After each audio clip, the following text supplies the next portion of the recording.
Luigi's Mansion on Nintendo 3DS is almost here, and while it looks to be a faithful recreation of the original game, I have noticed a few tweaks, changes, and differences between the two in my playtime over the past few days. And no, I don't mean the big new additions that Nintendo's already revealed, like stereoscopic 3D support, amiibo functionality, and a redesigned gallery.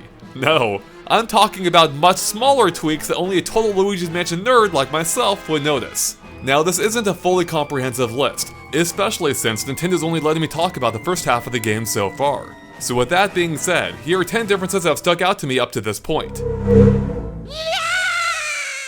Remember this? Nintendo. Yeah, that's not in the 3DS version at all. Instead, it goes right to the title screen.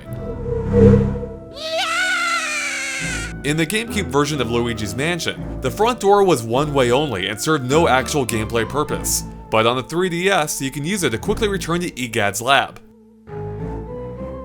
Nice!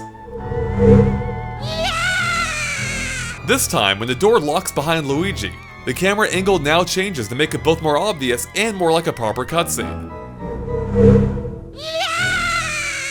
Coins that you drop from being hit by an enemy now stick around for twice as long as before. Check this out. In the original game, if you opened a fake door, the coins would disappear before you even had a chance to move. But on the 3DS, you now have plenty of time, with an entire 10 seconds instead of the original's 5.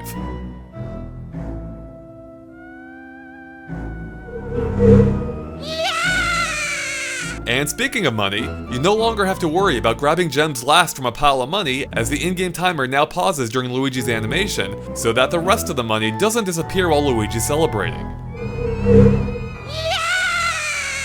Breaking news! The dials on the generator in the breaker room are now animated. It's the small touches. One of my favorite details in the original Luigi's Mansion was how Luigi used a Game Boy Color, or I'm sorry, a Game Boy Horror, as basically a smartphone. And that continues in the 3DS version. But this time he gets a proper introduction, where Egad tasks you with finding a special cartridge in the gallery.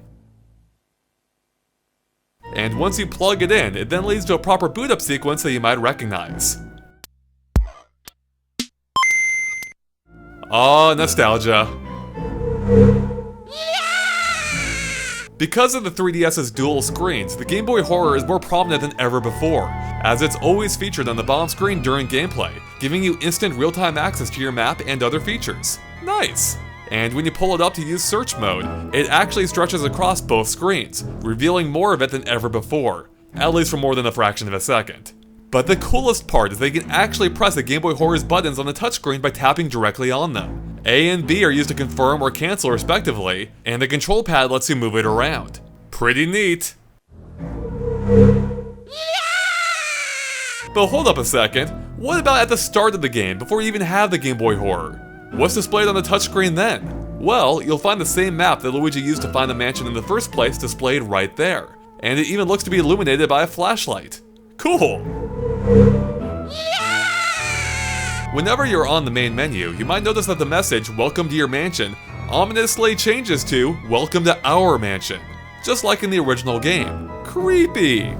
Unfortunately, the other similarly creepy menu messages from the GameCube version, such as when copying or erasing files or when quitting the game, are nowhere to be found. Oh, and since there's no longer a specialized control screen either, that means that the secret Totaka song seems to be out too, unless it's been hidden somewhere else. Now, if you have no idea what we're talking about, then make sure to check out our Cool Bits episode on Luigi's Mansion to see exactly what you're missing.